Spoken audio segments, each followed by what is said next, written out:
Congratulations on your completion of another week in the 10 Weeks program.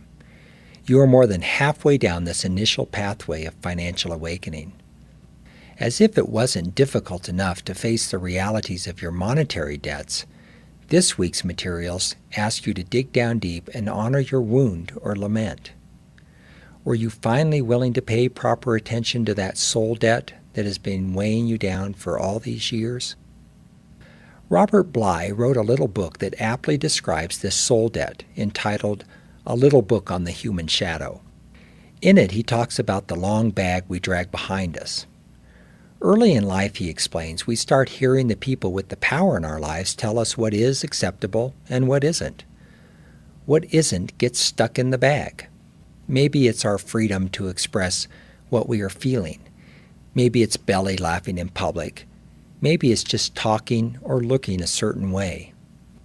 The unacceptable list goes on and on. It's different for each of us. What we stick in the bag, Bly refers to as our shadow side.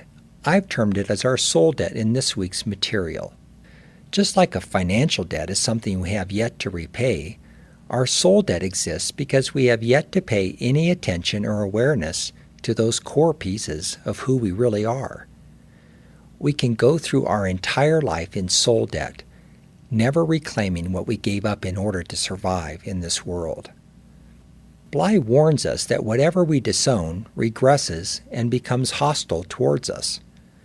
There are some good reasons we're afraid to open up the bag.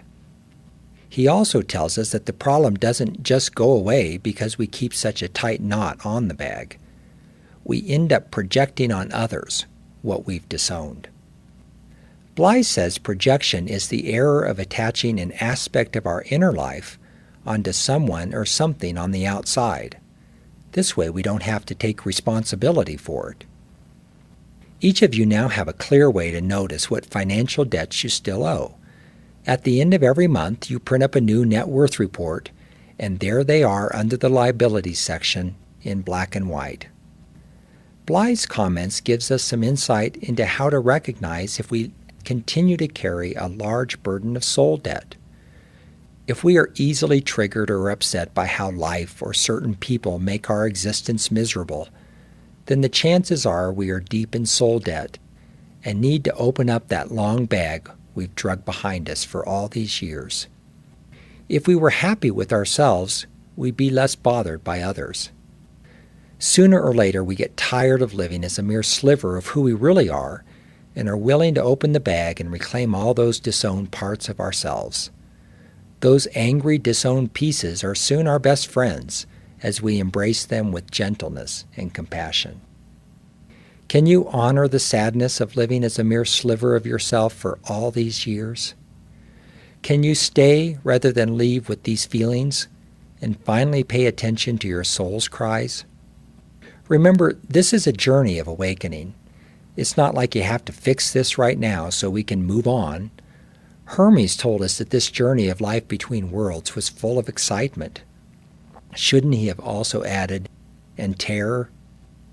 By staying with our discomforts, we access the wonder of each step, however, that he said was possible if we settled into this journey of awakening. Next week, we'll discuss your investments. There's medicine for the poison we've all ingested around our portfolios. Until then, love what's in the bag.